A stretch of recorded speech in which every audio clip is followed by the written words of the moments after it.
Hey everyone, it's Brad and Josh here, and we welcome you to We'll Bring the Popcorn, the ultimate film and TV podcast. On today's episode, we're going to be reviewing the new music biopic, Springsteen, Deliver Me From Nowhere. An adult-focused animated crossover series bringing together G.I. Joe and Transformers, which is going to be based off of Robert Kirkman's Energon Universe comic series, is in the works and is said to be TVMA like Invincible, so... I mean, if you've watched Invincible, you know how far out there they can go with the violence and language and everything else. And I haven't read this series, so it's really interesting to see a TVMA being attached to something like Transformers, because you're going to get Optimus Prime cursing, or you're going to get them killing humans, or you... I have feelings got to be maybe more the G.I. Joe of going maybe a little farther out there and stuff. But it's going to be really interesting what it means for Transformers and G.I. Joe to be TVMA. Yeah, it feels like a weird crossover, right? But we've had it teased before. It was teased at the end of Transformers Rise of the Beast. If you watch that film, you see where they were kind of teasing this Hasbro universe that's interconnected. And it's going to be interesting to see when they pair those two together in the animated run like you're talking about, because you don't think TVMA when you think of either one of these properties. They've always been geared towards, young kids, specifically boys, but, we both had Transformers and G.I. Joes growing up. Like, we knew what the deal was with that, but to see it take like a more adult approach to a series is an interesting take, because like you said, what is going to be TVMA about it? It's going to be probably very violent. I can imagine it's got a little bit of vulgarity in there too, but if you've seen how us talk about Invincible before, we love the show. Like, I'm a big fan of the show, even though it's like super dark and violent and over the top, but I'm interested to see how they pair these two together and make it like a darker, more adult-centered type show, and just to see what kind of stories they could tell. Like I haven't read these stories either, but I'm interested to see what they pull from and what they do with it.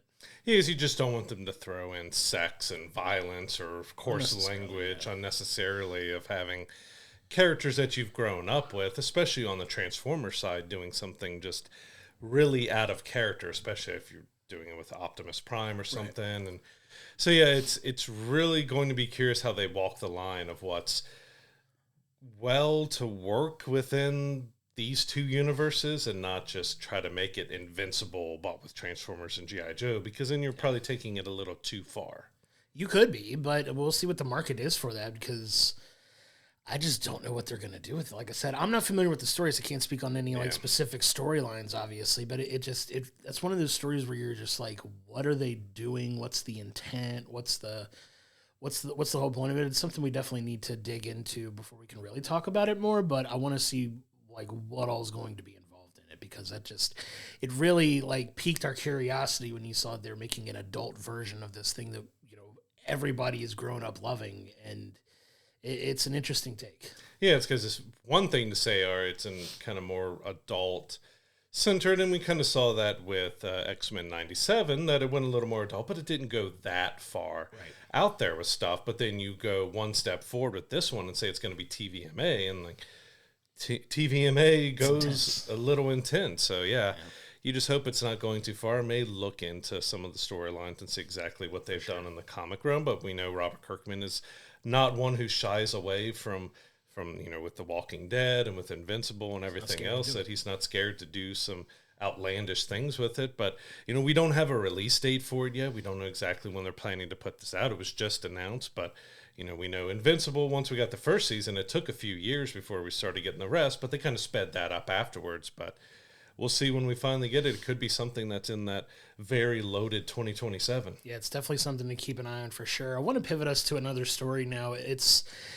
We keep talking about all these companies trying to merge and all these new streaming options and everything for everybody, but it appears that Warner Brothers has formally announced that they are opening up bidding to purchase the company. Now, you've got all of your classic, entities involved with potentially purchasing it. You've got Apple, you've got Amazon, you got Netflix, you got Comcast. Like, all these companies are in the running to buy it, but it feels like a lot of these companies don't want to buy it as a whole. They're only interested in maybe like film and TV rights, but not necessarily streaming services or anything like that. They're looking to combine it. It leaves a lot of things up in the air as far as what the future of Warner Brothers and the properties that we know exist there that are actively have projects being worked on and what the future is for all of it.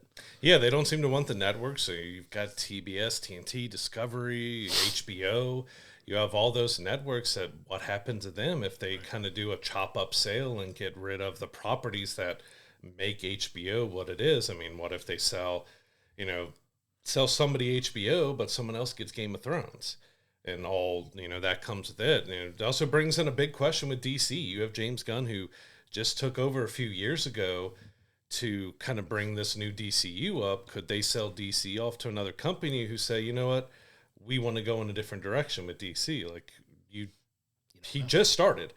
And we've got 3 properties out so far from it. That you had Peacemaker Season 2, you had Superman, you had Creature Commandos.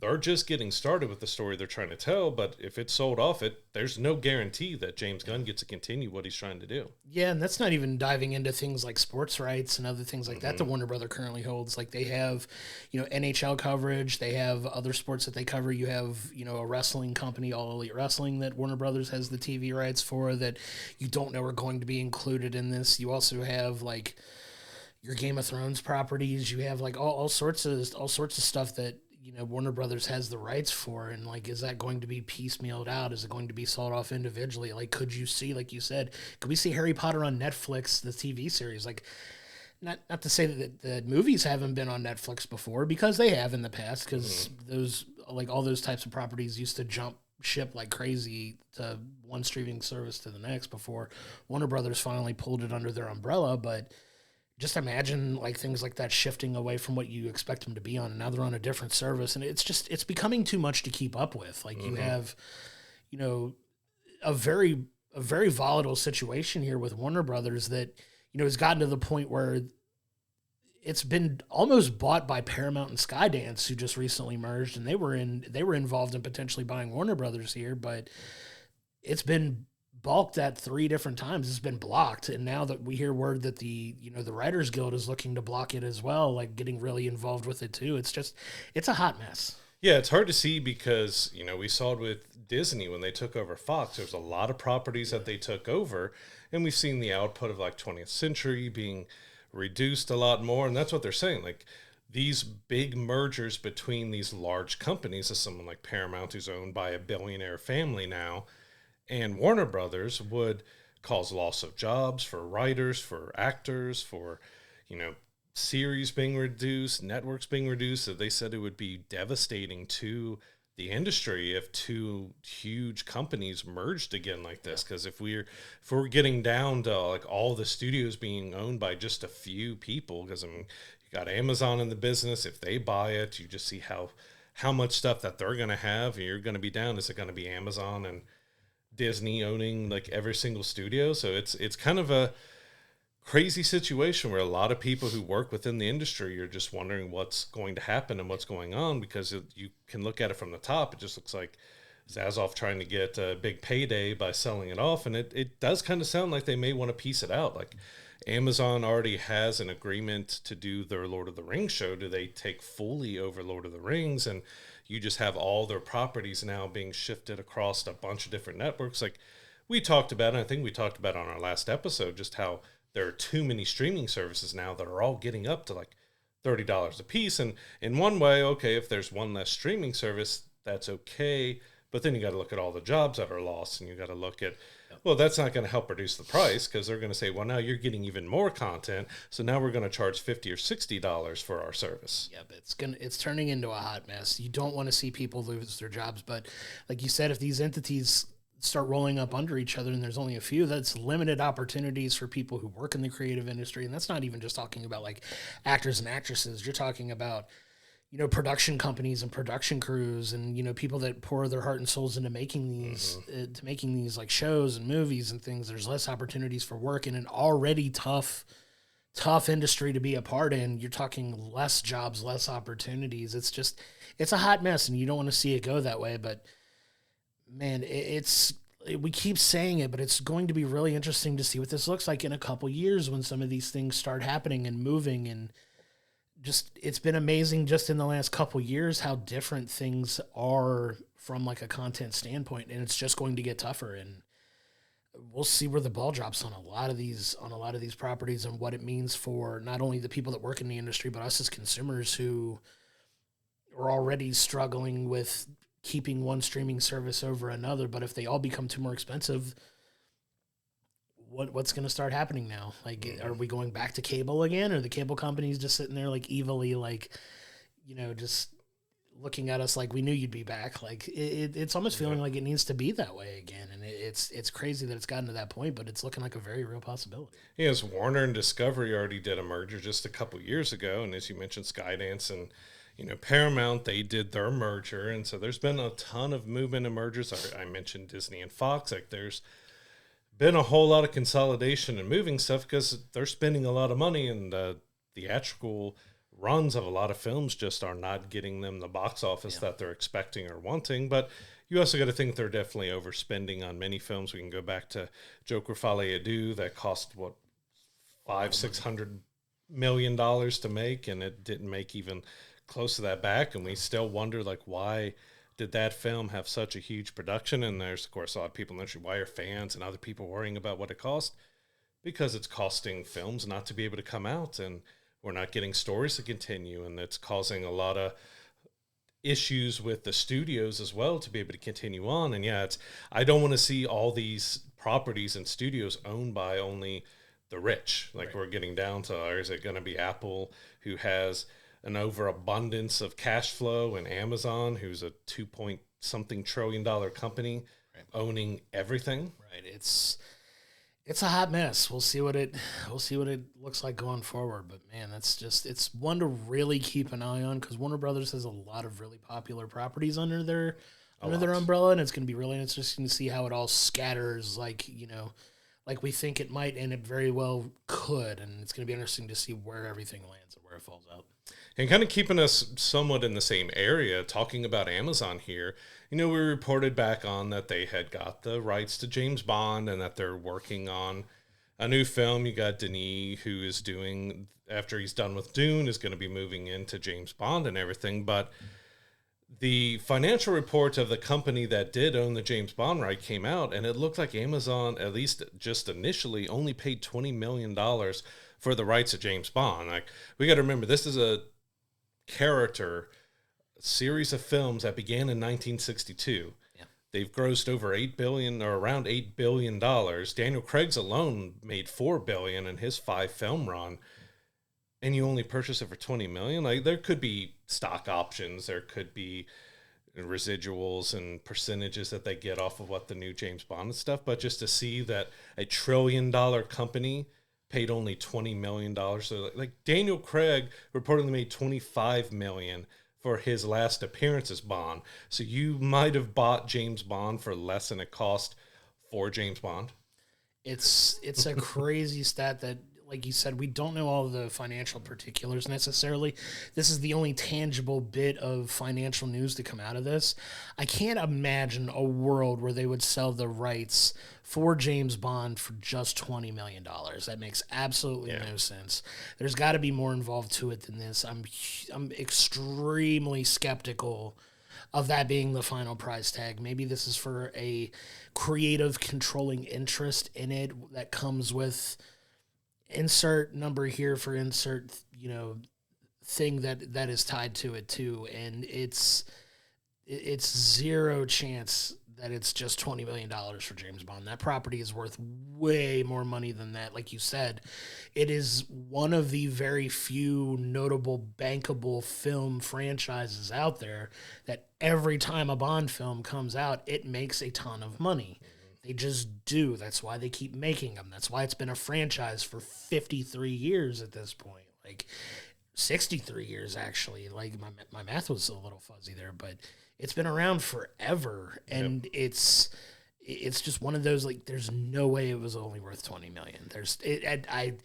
I'm throwing my BS flag in the air for that one, because like you said, this is the only bit of financial news that we have like concrete evidence of, and I was like, that's just got to be the tip of the iceberg. There's no way it's just that. Yeah, because originally it was reported it was about $1 billion deal, right. But the only, like I said, the only financial thing that's come out was this $20 million payment, and it's like, is that a down payment? Are they putting James Bond on layaway and, as $1 trillion company, like get him out of Christmas? We also don't know if it's one of those situations like Marvel and Sony has where, Sony has the rights to Spider-Man to do films and stuff with, but they have to kind of do it every so many years or the rights revert back. So there could be some sort of that deal in there. So if like Amazon drags their feet on getting the James Bond films out, that it can go back to them. But yeah, it's just so weird. That's the only thing we get, because if that $8 billion doesn't sound a crazy high amount to you, you got to look at in the big picture that there are only 3 other properties as a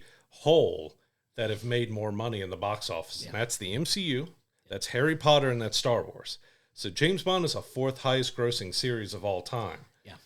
That's a gigantic series. That's a huge series. And yeah, I don't believe it was just 20 million, but that's the only thing we can see. And that just boggled my mind. Like, how could you give up something that just made $4 billion across 5 films for $20 million? Not a chance. That's the final number. That's one that I'm waiting to see more info come out on that, because there's just absolutely no way. But it's a crazy statement that it's just 20 million that we've only seen so far. And obviously we're not privy to all of the financial contract situations, and they're not publicly disclosing a bunch of stuff, but that's the first official financially disclosed, any type of money exchange for this property so far. And it was a very interesting number to look at for sure, but we'll keep an eye on that just to see what other details we can get for it are. Yeah, they also released official confirmation that Denis Villeneuve will not have, and again, I butcher names, so sorry, Denis. He won't have final cut of his James Bond film. So he's going to be picking the next James Bond when he finishes Dune and everything going into it. But that's big, because we've heard of so many films, especially within the MCU, DCU, directors complaining that they didn't have final cut of their film, and what was released was not what they wanted. Studios stepped in and made them record things that either weren't in the script or they wanted to see differently, and they released a cut that was nowhere near. So that's where you get a lot of the director's cuts and everything else coming from, is when the studio has control of the final cut. The directors can fight and try to get a director's cut out that could be a completely different film. So somebody like Denis and what he's done with Dune and Blade Runner and everything else, not having full control over what he's doing with James Bond just seems wild to me. Yeah, it's going to be interesting to see the final product of that for sure, because not giving a brilliant director like that final cut, and him agreeing to that, is kind of surprising too. You kind of wonder could that have been the $20 million down payment that we could be talking about there? Could have been for him to just backing up the Brinks truck to his door. You don't have final cut? Bring in another one. Yeah, like we'll see what happens out of that. But I want to pivot us into our final news story this week. A director that you and I both really enjoy, Ty West. We got to see him at one of the recent conventions that we got to cover too. Got to hear him talk about some of his love for horror. He's going to be directing an adaptation of A Christmas Carol. Now, A Christmas Carol is a property that's been done several times over at this point, but it's going to be interesting to see a take on it from a director like Ty West, who has a very unique, almost guerrilla style way of filming his horror movies. Like if you've seen X or Pearl or Maxine, like those types of films and how brilliant he is. But he's got a very interesting lead to play Ebenezer Scrooge here in this film. Yeah, you got Johnny Depp stepping in to be Ebenezer Scrooge. This is actually his first major studio role since 2018, when he was let go from Fantastic Beasts because of everything going on in his personal life. And as we try to stay out of that stuff, think of him and everything else as you will. But yeah, it's his first role since 2018. It looks like it's going to come out probably around Christmas next year. You would think November, December 2026. So it's going to have to go into production here soon. But it's really interesting to see Ty West, who we've mainly known from horror. We don't really know what his take is going to be like yet. They call it like a supernatural ghost story, which it is. But you don't know if that means if he's going to take it on the horror route, if he's going to go suspense thriller, or if it's going to be, because like you said, it's been done hundreds and hundreds of times.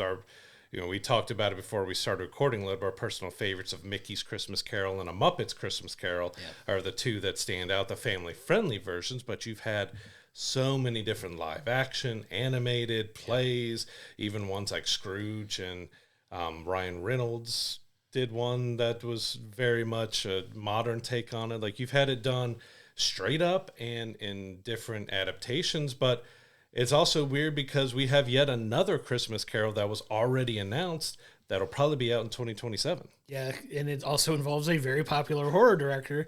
You've got Robert Eggers is also going to be developing his own take on it now.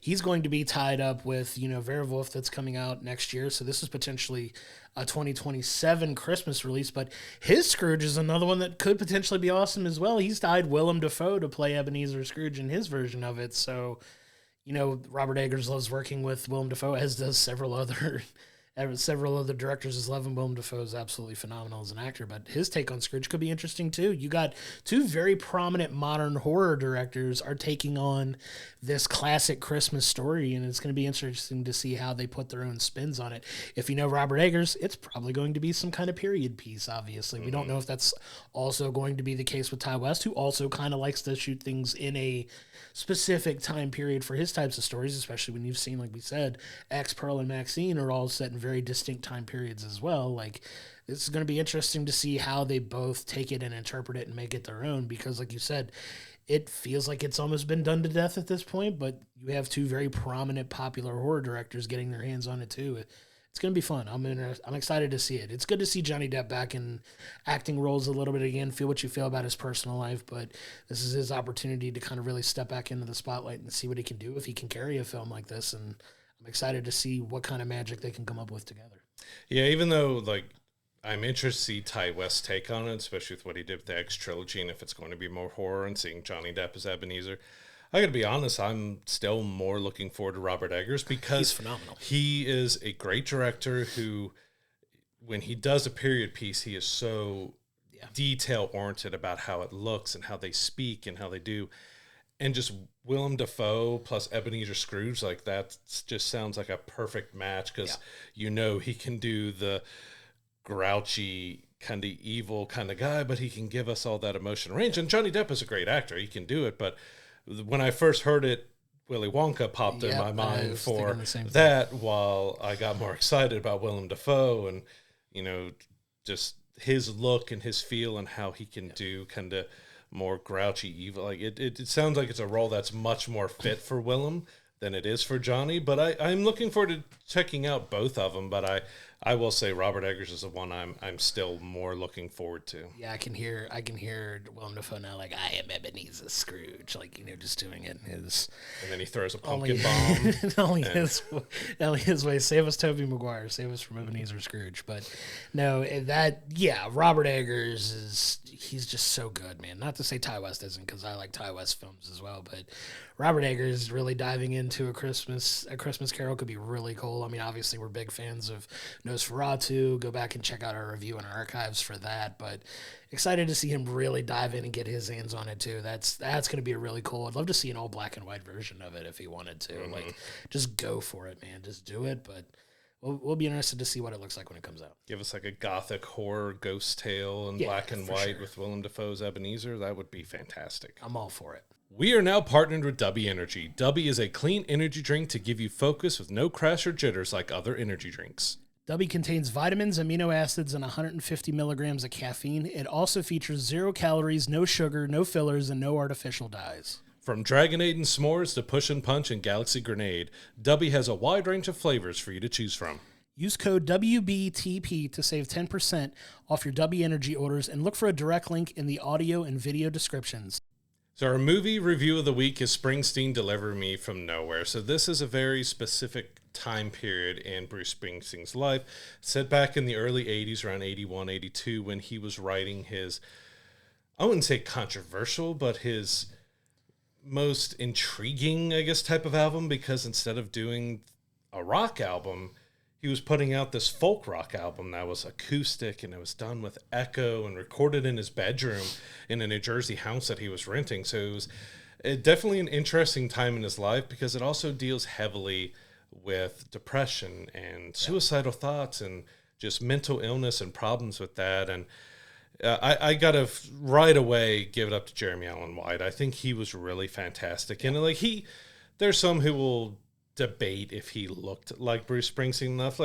He's probably the closest living actor who could look anywhere close to him. You might have been able to do some prosthetics, but I don't think it was going to change his look enough. It might have taken him away from looking like Bruce, but I think he did a really fantastic job in this. He did sing. He learned to play the guitar and sing, and went through a lot of training for it. I would say like Jeremy Strong as his manager was really solid in the movie as well. But I'll be honest, I'm still a little bit mixed on how I felt about this film. Yeah, I agree. It's a very niche portion of his life, but you could argue that it makes for the most probable intriguing film that you could make about his life. Let's not mix words here. Bruce Springsteen is an iconic musician, songwriter, performer.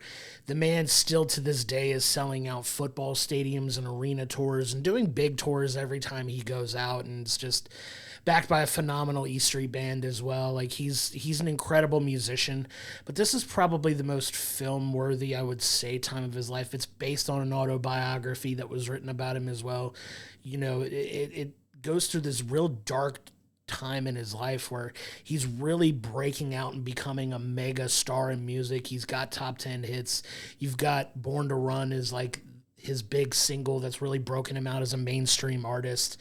Really cool little tidbit there to see the first performance that we get from him is the end of his River tour that stopped here in Cincinnati, Ohio. Like that was a really cool thing to see for that as well. But it kind of picks up where he leaves from that tour to get ready to basically write the album that the record label is wanting him to put out, which is Born in the USA, right? The big mega star single that winds up being like one of the biggest hits of his career, if not the absolute biggest hit that he ever had. But he finds himself in this really dark place where he's capable of writing the song, but he's at a point in his life where he's deep into depression. He's got a little bit of imposter syndrome, which a lot of famous musicians, have, that feel like, they don't really deserve the fame and things that they're getting. And like he's dealing with a lot of things like, having an alcoholic father as a kid and just, coming from a really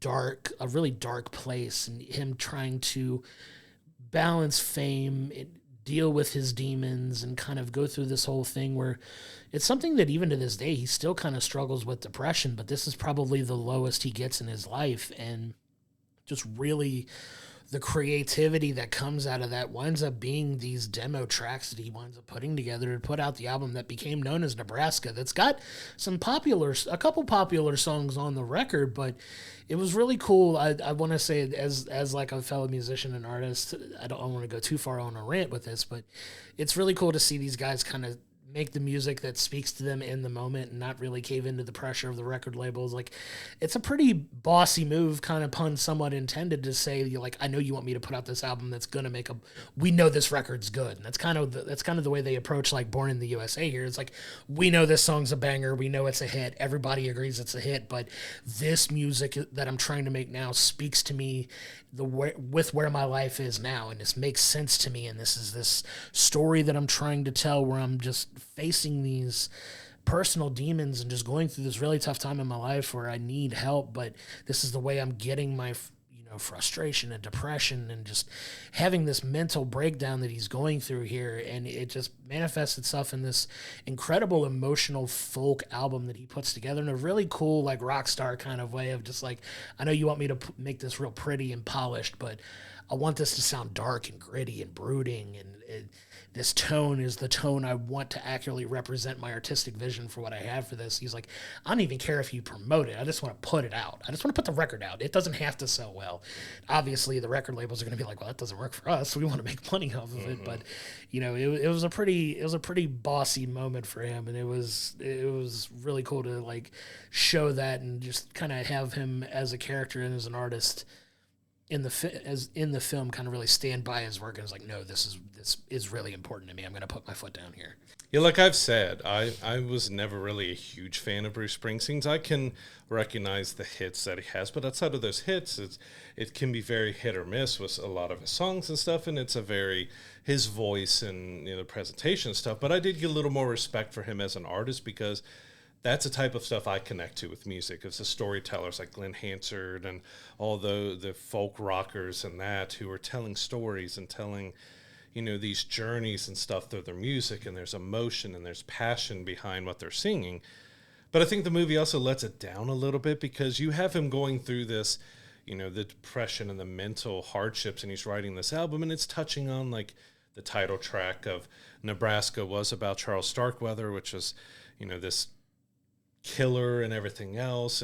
But other tracks are supposed to be about blue collar workers and about childhood memories. And we kind of get the childhood, which I'll give it props. I love the fact that all of the stuff in his childhood was kept in black and white. Yeah. So it gave that great contrast that you knew what was the past and what is currently happening and everything else. But I feel like they didn't dive as much into the meanings and the emotion behind a lot of these songs. I mean, it touched on like 4 of the 10 tracks or so that were on the Nebraska album. Plus, Born in the USA was written during the Nebraska time, along with like 7 other songs that, those are the ones they wanted to put out as the album. But as you said, Bruce was like, no, these demos is what I want to release. And it was very risky. You got to think this was early 80s. Yeah.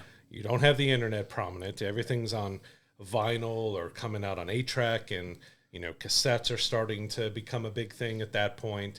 So like radio play is hugely important to artists during that time. And as you said, with Nebraska, he said, I don't want to do a tour. I don't want press. I don't want singles. I just want to put the album out. And the album still was like in the top 10 of albums released, but it was for that time and for an artist who was just starting to break out, very risky for him to do. And like it touches on that. They hit a lot of good points with showing his depression and showing how he was. And Jeremy Allen White was great of seeing that, because a lot of times you can look like he's just brooding and giving kind of the look that he's kind of known for giving, but you can see that there are things he's fighting. If you've ever had depression, nobody with depression, you could see that coming out of him, of where he just doesn't know what to do with himself. And kind of all around this recording of the album, it goes into a relationship with a woman named Faye, and she's got a young girl. And this relationship a lot shows just kind of how emotionally detached he was during that time. Yeah. But I do have a problem with this, because when the movie ended, I was like, oh, I need to see, did Bruce and Faye end up together? Is this what his wife's? Because like I said, I've heard Bruce's songs, but I've never looked up his life and see what's went on. So I'm like, oh, let's see if him and Faye ended up, getting together and all that. And like, Faye doesn't exist. Yeah. It's a little bit of a spoiler here, but Faye is a combination of a bunch of different women that he dated, which part of it could be his wife, Patty, that he did meet. She ended up eventually being asked by Bruce to join the East Street Band later on, and they got married, I think, early 90s.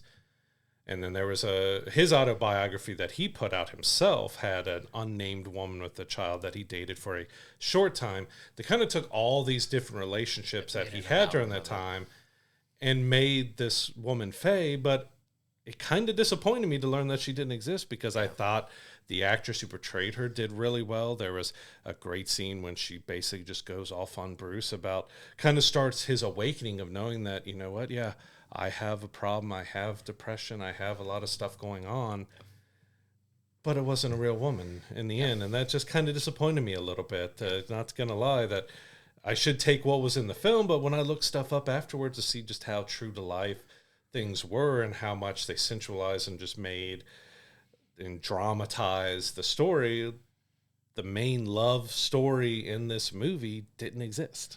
Yeah, I take umbrage with that too. And when they introduced her, I was expecting it to be Patty. Like, that's expecting it was like Faye. Like, who is Faye? I know a little bit more about like Bruce's life, being a little bit bigger fan of his than you may be necessarily. But she said her name was Faye. I'm like, it's not his wife's name. Like, who is this person supposed to be? And then come to find out, it's like an amalgam of multiple women that he's dated throughout his life, which is a little bit disappointing, because it felt like it was shoehorned in to add some hope, I guess, to the story. I guess just a little bit. Like it felt unnecessary, but necessary at the same time, because like something's got to pull him out of it. What is he hopeful for? What is he using as a means to bring himself out of this depression? But to be fair, that's something he's battled, a demon that he's battled throughout almost all of his life, not just in this time period. It's not like he got on the other side of this and it's been all hunky-dory for the last 35, 40 years. But it felt like a love story was kind of just shoehorned in for the dramatization of the film a little bit, to add like a different layer to it. But the other parts of it that they did when they focused on the musical part of it were done well. I would give it, like you said, Jeremy Strong playing his manager kind of slash like confidant slash best friend even, like, you know, was really well done. It's a strong performance by Jeremy Strong. Yeah, there was a great moment that I wanted to butt in where he's on the phone with Bruce towards the end, and you don't really hear it mentioned about suicidal thoughts or anything else, but you hear Jeremy just say, just hold on for me, man. Just give me a little bit. Just hold on. And that was like, ooh, that's a gut punch. Because you're talking about the 80s. Yeah. You know, most men in the 50s, 60s, 70s, even going into the 80s, were kind of taught you've got to be macho. You've got to hold all your emotions in. Yeah. You have to be this certain way, and you don't talk about your emotions. So you have two guys who are, you know, Bruce was born in the 40s. You get two guys just kind of, you get that guy kind of talk like, just hold on, man. You're not saying it, but it's kind of how kind of guys would at that point. They're just saying like, hey, you just got to hold on for me. Just give me some more time. Yeah, it's powerful. It's recognizing that in your friends and just being able to like let them know like, hey, it's going to be okay, man. I'm here for you if you need to. Just kind of hang in there, put in the work, and you know, you'll get on the other side of it. And it was a really powerful moment in the film. I agree with that with you. And just their dynamic was awesome. To kind of point back towards the musical part of it a little bit, it made me laugh just seeing the portrayal of his need to get the sound exactly the way he wanted it to be put out, because he was just like, why can't we just release these cassettes? We're like, Bruce, we gotta transfer it to gotta transfer it to the vinyls. You gotta put out the records, like they gotta be on the records. And just them trying everything they could to get this exact sound that he wanted. And I've worked with people like that who are so meticulous in the way things have to sound, down to like things that most normal people wouldn't think about. And he's just that anal about it, that, you know, that OCD about the exact sound and tone and feeling, because he's like, it's almost there, but it doesn't have the same feel. Like, I know artists like that, and it was a really fun, kind of light moment where it's just like, you could see how serious he is, but it's still kind of like, if you don't understand the way artists and creatives' minds work sometimes, like you get hyper fixated on wanting something very, very specific, and it's not if it's not the exact thing you're wanting, it's a problem. And it was just really, for me, humorous to see that in the film, where it's just like, you're having to pull out all the stops of old school transfer technique, because you got to figure this is the 80s. You don't have all this digital stuff that you could do to kind of polish and make things sound clean here. You're talking very old school, reel to reel, like transfer, and like the way they made records back then it's just fascinating for me as a musician. But to just kind of see them lean into that, we're just like, we got the best studio in the world, we can't make this record sound exactly like the way Bruce wants. It was funny for me, but it was a really cool musical moment in the film for me. It was just, I felt that as an artist myself, and it was really fun to see in the film. Yeah, there's another one that you'll probably agree with here on too, because I think there's a point where you got Paul Walter Hauser, who plays Mike. He's basically the guy who's helping Bruce record this album in his bedroom the whole time, and he's the one sitting there recording it on it, because these cassettes held like 4 songs each time. But Bruce brings in this machine that causes echo on everything, and it's a moment where he says, like, we're going to run everything through this, and he's like, yeah, it's going to put echo on everything and all of it. You sure? And you can see the look in his face, like as a producer and someone who works in music, like, this isn't a good idea. Not something you should be doing. But he's like, you're the artist, and do what you want to do. So it's another one of those moments like, all right, I don't really agree with what you're doing here, but we're going to roll here you go. We're going to roll with it. Yeah, it was fun. It was cool to see some of those technical aspects of recording that don't always get presented in film, just to kind of see it, because that's a very real thing, trying to dial in a specific tone or a specific sound that you're wanting your song to sound like as a representation of your artistic expression. And it was really cool to see them kind of show a little love to that part of the process too, because that's a very real thing when you're going and making songs, when you're dealing with recording. Like, you have what you want, but you also have experienced people that may be helping you with your recording and your tracking and everything. And it's like, the people that are in charge of like mixing and mastering your sound to kind of make it sound like the way it needs to sound. And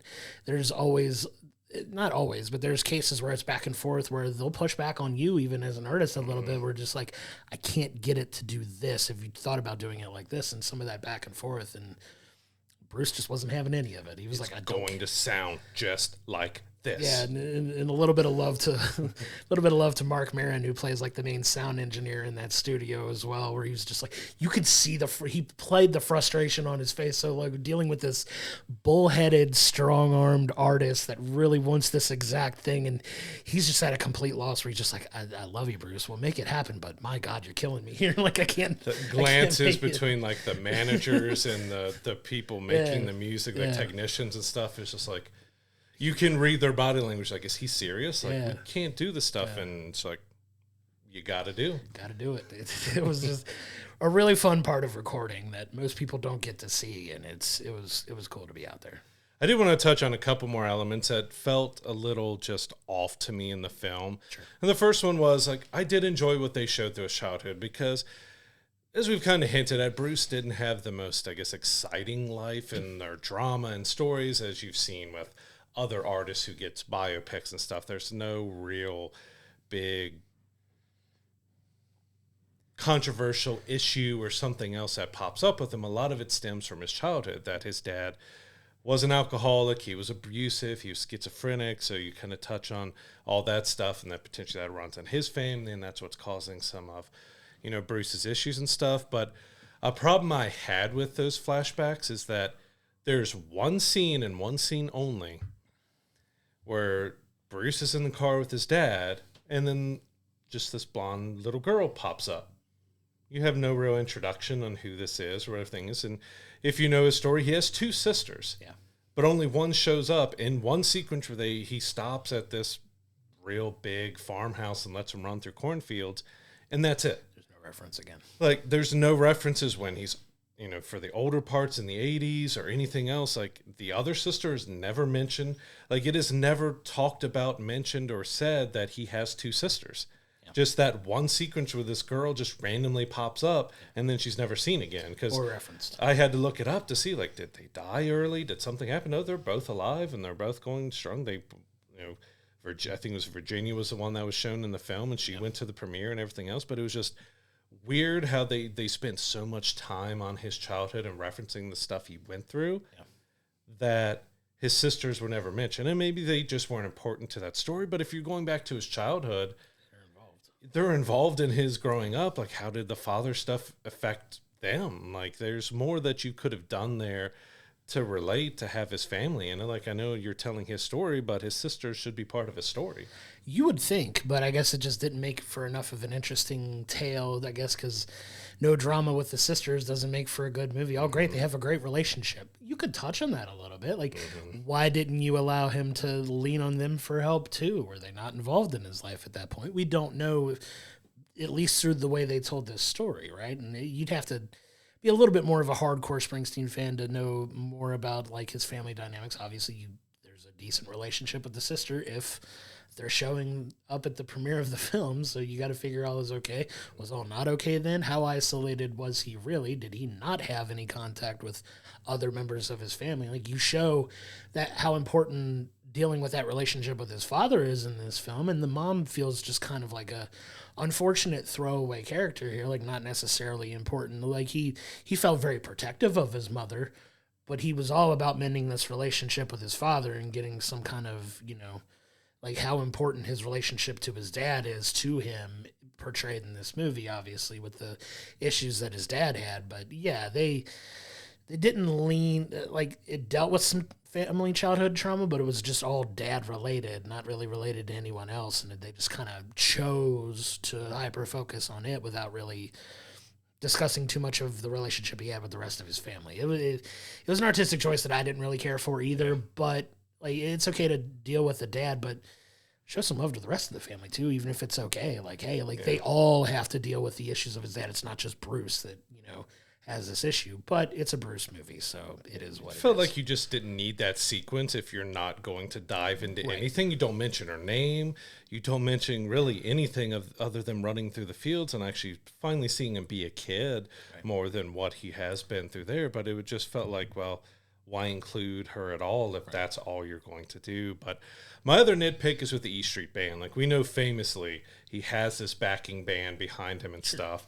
And again, Nebraska was something that was mainly him. They did do the electric recordings, which they just now finally re-released. They had never released up to this point.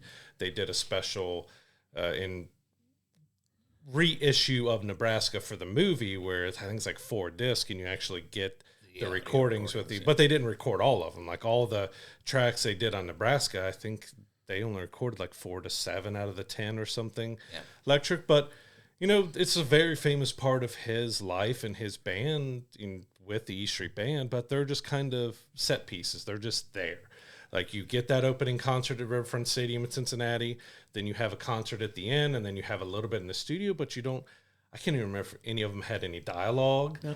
If you had anything, they were just kind of there. And it feels like if the E Street Band is that important and huge part of his musical career, that there should have been a little something. Like, even like his nickname, The Boss. Again, we're the movie's heavily focused on the 80s. You don't even go into where his nickname, The Boss, comes from. Like, he's being called it, and it was mainly around, you know, he handled the finances of the band, so they jokingly called him The Boss. But he was also big into board games and was really good at them and winning, so they called him The Boss of that. Could you have not thrown in maybe a sequence, since you've created a fake relationship, of where they're like playing board games with the E Street Band and they're having a good time or something, and they call him The Boss, and you get The Boss, and you get the it just felt weird that the E Street Band was just like set dressing and not really any importance to it. Even like how he treated him felt a little, it actually painted Bruce more in a harsher light, because it didn't feel like he had much care for the band,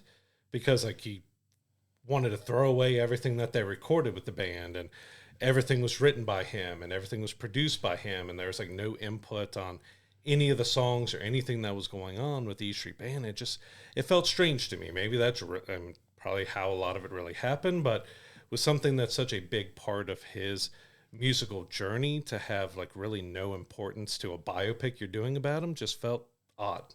Yeah, it's definitely a choice, but it just feels like the direction they were going, the theme was heavily into him and his solo individual experience with life. Like, all of these other things are kind of ancillary pieces around the narrow focus of what the story actually is, right? So they definitely didn't do a ton of favors to all of the other pieces around him in his life. It was just more like this dark abyss that he found himself in mentally, that just kind of blinded himself to everything else that was important around him. Like, you could see he respected the band, even if they weren't a huge part of the Nebraska recordings or what he wanted for that specific album. But you could see the immediate, like, oh, I know we're going to go in and we're going to knock this. Like, when they were recording Born in the USA and how easy it was for them to put it together, you could tell he had a ton of respect for the band, and it was just like super confident, like, yeah, we're gonna kill this. We're gonna do, like, I know they're gonna do that. Like, it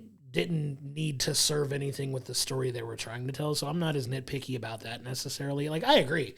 The overall story is, obviously, you think about Bruce Springsteen, but you think of it as Bruce Springsteen featuring the E Street Band. Like, that's a huge part of his career, even though there was a huge gap, if you know anything about him, where they famously broke away from Bruce for like over a decade before they finally got back in together. I think it was like 99 or 98 when they got back together and started, you know, touring and doing music together again. But like, you could tell he had a ton of respect for those guys, where it was just like, the E Street Band wasn't a worry for him at this time, because he knew, like, hey, when we do this, we can make magic together. I'm not worried about that, but I got to deal with this thing that I'm dealing with currently that was more important than anything else he could have been doing at the time. So I get it, but I'm not as nitpicky about that. Yeah, and at the time, like, they had been together 10 years at that point. So even though this is a darker moment in his life, I just felt like even the film could have given some little bit more love to the E Street Band than couldn't have leaned on any of them.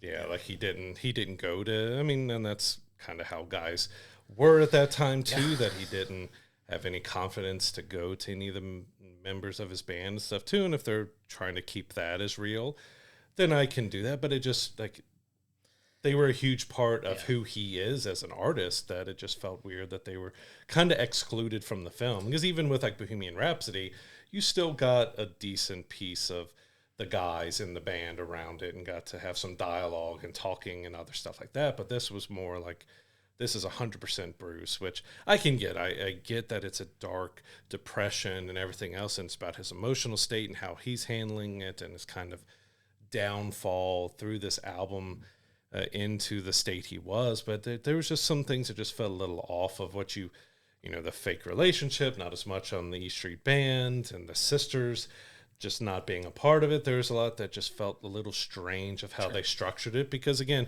if you're going on this dark depression ride with Bruce as he's going, we also didn't get to dive that deep into the meaning of these songs that he's doing. Like, we got the serial killer type of thing for the Starkweather, Nebraska song, but the other songs we didn't really get to see, okay, what is this part of his life, of his depression and everything else? Because if they were going to go that route, I wanted to see him dive more into the meaning of the songs and what it meant to him and what was bringing up, because you probably get that the flashbacks to his childhood were supposed to be leaning into those songs a little bit there, but most of it was kind of the same subject matter, going back and forth of his dad having, you know, he had to go in as a boy into a bar and get his father to leave a bar because all he did was drink, and you know, Bruce hitting him in the back with a baseball bat that started changing things a little bit to how it did. And you get that connection, but I feel like I wanted more connection to the songs and the music that he was writing for Nebraska. If it's that personal and emotional of a journey, we didn't get the full emotion of the music through it. Sure. And that's a very fair criticism in the way that this was portrayed in the movie. Like, I agree wholeheartedly that you wanted more of that emotional connection to why those songs were as important, and they didn't do as crisp of a job of tying it in a way that's a little more palatable. You have to kind of draw your own conclusions in that, which is an artistic choice, I guess. But sometimes it's okay to beat us over the head with it a little bit, just a little bit more. You don't have to go full on beating over the head with it, but you can tie that in, be a little crisper about tying that together in a way that has the same impact, but also making the statement that you want to make with it. So yeah, I would agree that is a valid criticism of how they handled that part of the movie for sure.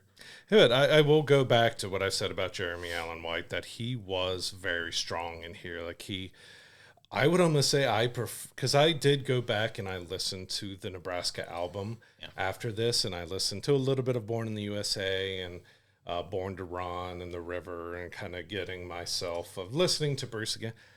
It may be wrong to say, but I think I actually prefer Jeremy Allen White's singing of Bruce Springsteen songs in here, because I felt almost like, because he's an actor and he knows the emotional weight and what was going into that, so he was able to bring, I feel, more emotion into it than maybe Bruce was not focusing on the emotion. You've got an actor focusing on the emotion of how something should be saying, that I felt the emotion through Jeremy singing with some of these songs in Nebraska. I'm not saying he's better than Bruce Springsteen. I'm just saying I felt like the emotion and the way they presented these songs worked so well with Jeremy Allen's version of it in the film. Like, even you could see the reaction that they released a clip of him singing Born in the USA, and it blew about everybody away. Even Bruce Springsteen said there were some of the recordings here that I couldn't tell the difference between me and Jeremy singing it. So he was close on a lot of the songs. They were off on a little bit, but Bruce is also one, his voice is kind of a little bit, no disrespect, his voice is a little all over the place on some of the songs. Like, it can be much darker and gravelier on some and a little lighter and airier on others and everything else. But I think Jeremy Allen White did a very good job of performing these songs and singing and doing kind of all of his own playing and music, or the harmonica and singing and doing everything. He did a fantastic job with that. Yeah, so please send all your hate comments to Brad Covey at We'll Bring the Puck. No, I'm just kidding.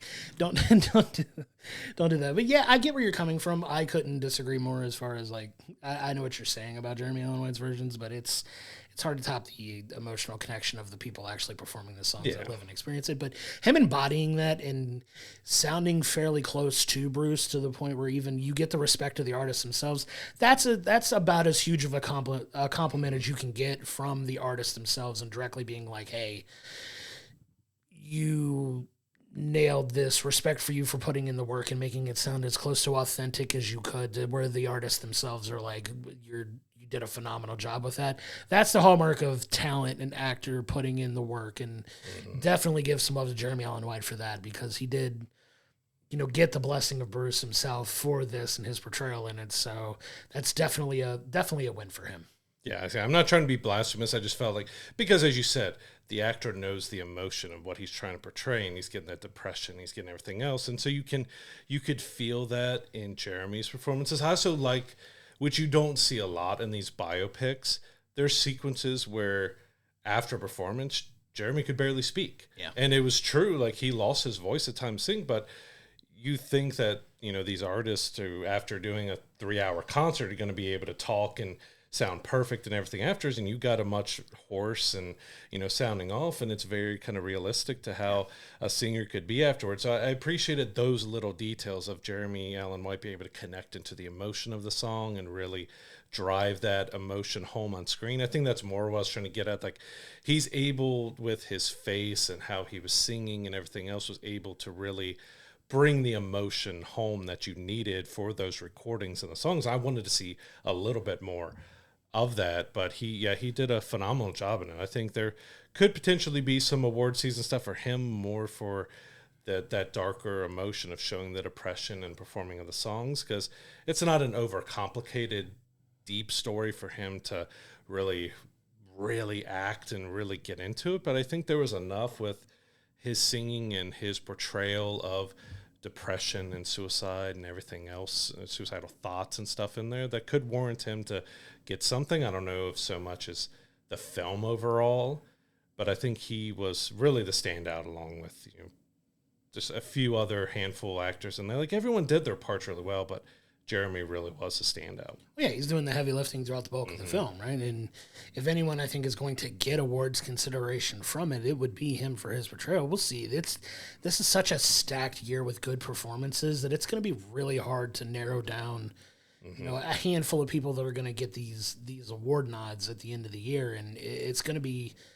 interesting to see if he makes the cut for that. He did a fantastic performance in here that does a lot of heavy lifting in the movie from a story that could be lacking in some areas, but at the same time is still a solid movie overall that, it's probably not going to get award heavy stuff for the overall film, but for his performance, he's got a shot at it. And I think that speaks to his talent and dedication as an actor to putting in the work to really embody Bruce Springsteen in this film, that I think he definitely over-delivered from the rest of the film on that. I think he's a very solid bright light in this film, and he did a fantastic job, in my opinion. Yes, overall, Springsteen Delivered Me From Nowhere is an okay biopic. It's really carried by a few strong performances between Jeremy Allen White, Jeremy Strong, even going into Odessa Young, who played Faye. They all did a fantastic job in it. It does dive into the notions of depression and everything he was going through, but I don't think we got the weight and emotion behind the songs, that they didn't dive into the meanings and everything else beyond the songs that they could, and that it just needed a little extra. And there's some really just odd with exclusions of his sisters, and for me, for the E Street Band just being kind of set dressings for a lot of this in there.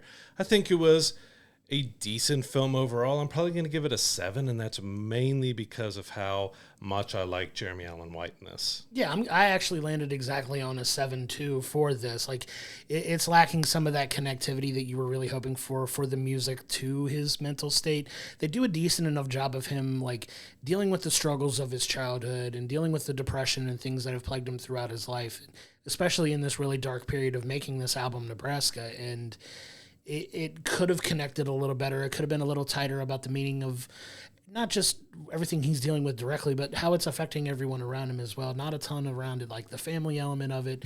Really just more of him being in this isolated bubble of dealing with his own issues in a time where mental health wasn't strongly discussed and talked about, which I appreciate them telling that story. The musical moments in this film are solid, and I love the portrayal of recording in the studio and some of the efforts it takes to make these songs, especially back then, and the complicated nature of taking his bedroom track recordings and transferring them to a media like vinyl, and just the steps that they took for that were a real highlight for me. But solid performance from Jeremy Allen White in particular. Jeremy Strong is really solid in this film too. I give it a solid 7. I was hoping for a little bit more meat. I was hoping for a meatier story in the time that they were given, but they did a fine job with the film overall. It's a solid film, definitely worth checking out.